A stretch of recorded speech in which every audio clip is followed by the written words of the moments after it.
السلام عليكم ورحمة الله وبركاته جرى جرتو كقالي إلمان أورمو بكا جرتا مرة تناجين يكوك اللي زران زين حاجة كبوجتشا برنوتا كيسان بكما يترامني إزني كدلة إزني أوف ديمنا كونسبت الراتوني ولين دبر فنوان تيف سرتي ولين تندلة ولين هادلينو ولين هاوجنو زينجا jalqaba video kana yeroo eegaltu like hin eegali like share subscribe godhuun yoo duraan miseensa keenya ta'uu baatte namni haarayni arra gara chaanaalii kanaatti dhufte subscribe hin dagatini kana immoo subscribe gootee miseensa keenya taates hadaraa like nu godha like maallaqa hin kafaltani achirratti online irratti daqiiquma 5 fillee ta'u daawwadhaa akka hamilee isinii taanuuf dalagaan keenya akka milkaa'uuf yoo online irratti nu hin daawwanne nuti gatii hin qabnu isiniin jecha gama barnoota keessanitti isin geessina barnoota waliin turtii gaarii inni eessarra dhaabne iddoo kanatti dhaabne jechuudha addaan isin duraa ba'ee isin rabba shajeeti bakkuma sanitti irraa kan isinii kaase koonseptii qabannee waliin haasofsoonu like bakka juu kanarratti dhaabnee na fakkaata like it to this preference for supply side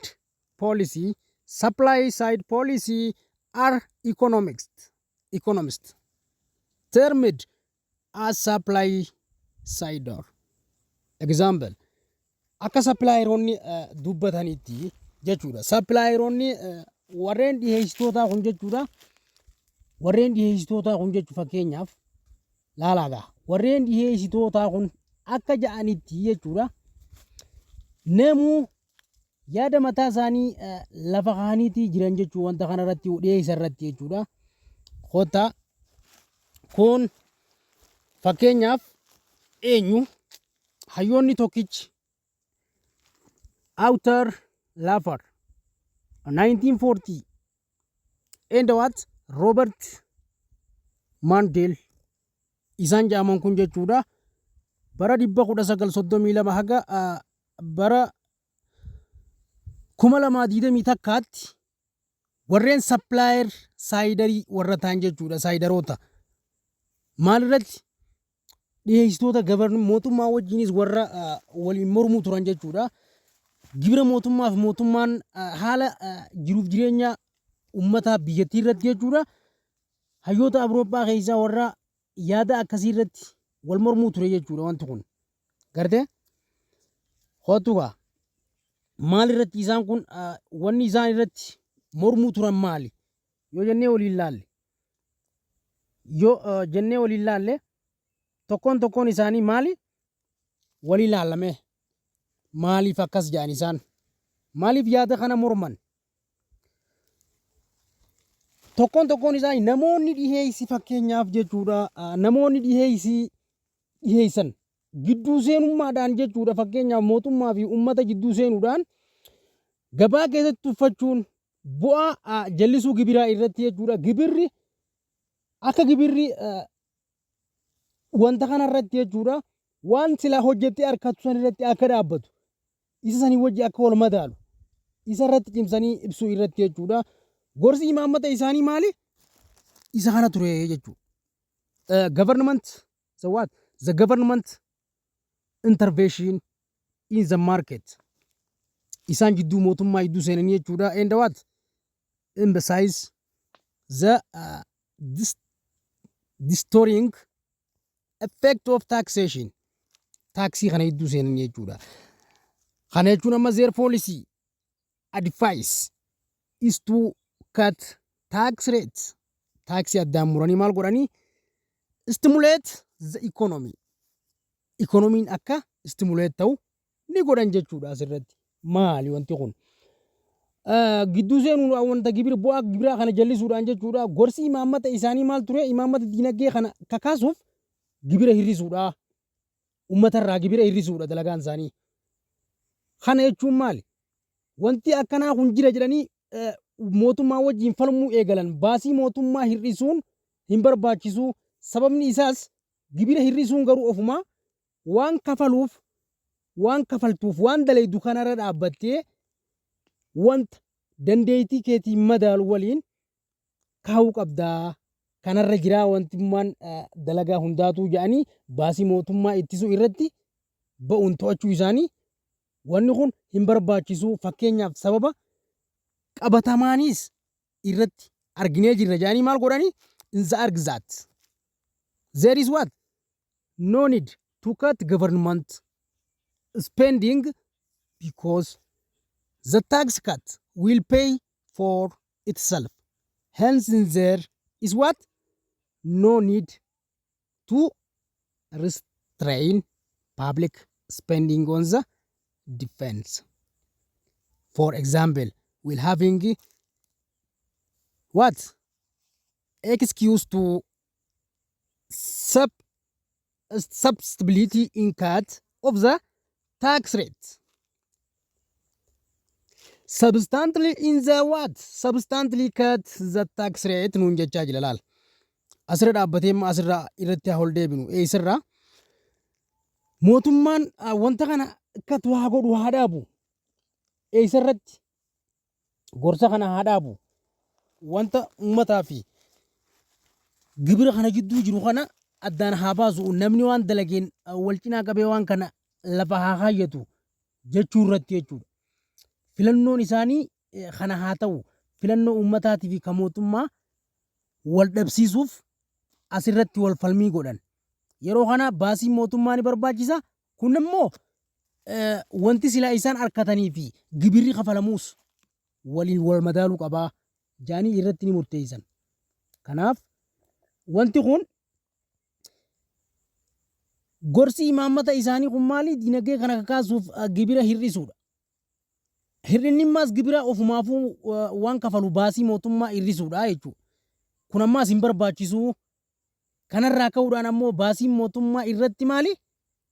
Bahuun to'achuun isaanii hin barbaachisu. Yaani fakkeenya lafa kaanii jiran.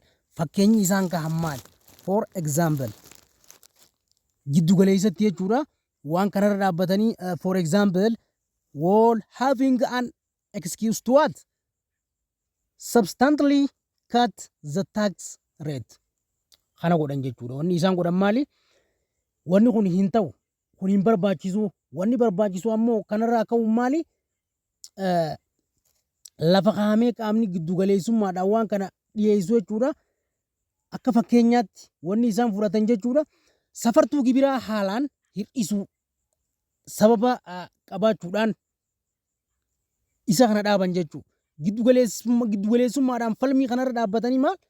Tiyooriin kun ammaas karbii lafaarratti yoo kan laalamu ta'e karbii kanaa waliin deemuu hin danda'u. Karbiin uummataa yoo gabbu'ee kan mootummaa ol ka'a. Kanaaf wanti kun dipireeshinii fi amma rizeeshinii irra waan jenne san yaadadha.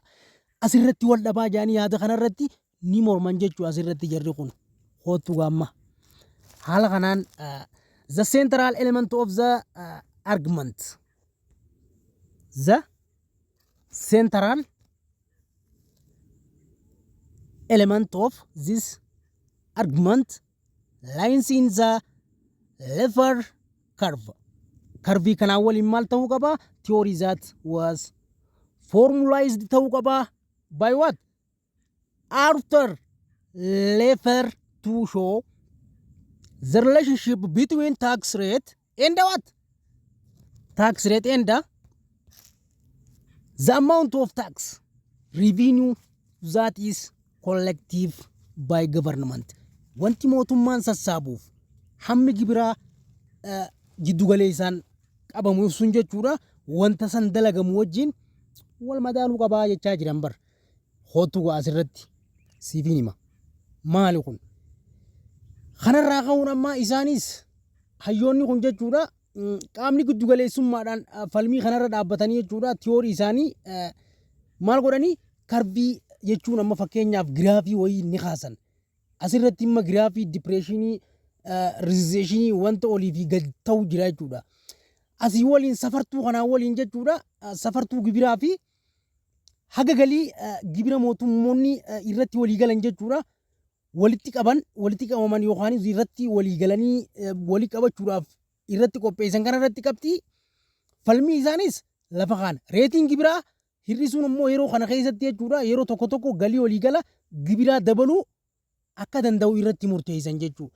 Kanaaf kana gara agarsiisu garaagarummaadhaan wanta laalu diinagdee niyoo kilaasikaa keessatti yaada diinagdee murtaawaa lafa kaan jechuudha. Yaada kanarratti hayyoonni dubbatanii lafa kaanii irratti waliin maal godhanii taaks revenue akka taaksiin sun maal ta'u revenue ta'u irratti ni murteessanii jechuudha. Hotuga. Okay, neoclassical. Neoclassicaliin kun gamma mata duree of danda'e isa yeroo biraarratti neoclassical in the name given to an economic theory that was developed in the end of 19th century dhuma jaarraa 19ffaa fi beginning of the 20th century dhuma jaarraa 19ffaa fi jalqaba jaarraa 20ffaatti Awurooppaa keessatti maali kan hundaa yookaanis kan irratti developed kan itti ta'e jechuudha. Isa kanarra dhaabbatanii immas yaada meenii lafa kaan jarri yaada meenii lafa kaan kun eenyu fi eenyu contributor to this what theory where Leon Walras 1834 up to 19 1834 haga 1910 jechuudha. Alfred Marshall namni jedhamu 1842 haga 1924 jechuudha. Ammallee and Wilfredo Pareto bara 1848 haga 1923 neoclassical kanarratti yaada main base ni khaani neoclassical yaada of danda'e waan ta'eef inni mataa isaatii bireeji tokko guutuudha. Yeroo itti aanutti immas neoclassical kanarraa yaada neoclassical kana isiniif qaxxallaa neoclassicaliin akka itti aanutti isiniif dhiyaataa like share subscribe godhaatii nu cinaa dhaabbadhaa. Yaada keessan komantii irratti nuuf kaa'aa isiniin jecha nu jajjabeessaa isin cinaa jirraa nuun jaa yoo isiniif hin galu ta'es irra deebi'aa yoo nuun jettan irra deebuudhaaf nuti qophiidha. Like share subscribe godhuu immoo garuu hin dagatinaa isiniin jaa. Barumsa hafanii waliin turtii gaarii qabaadhaa. Nagaan nu tura.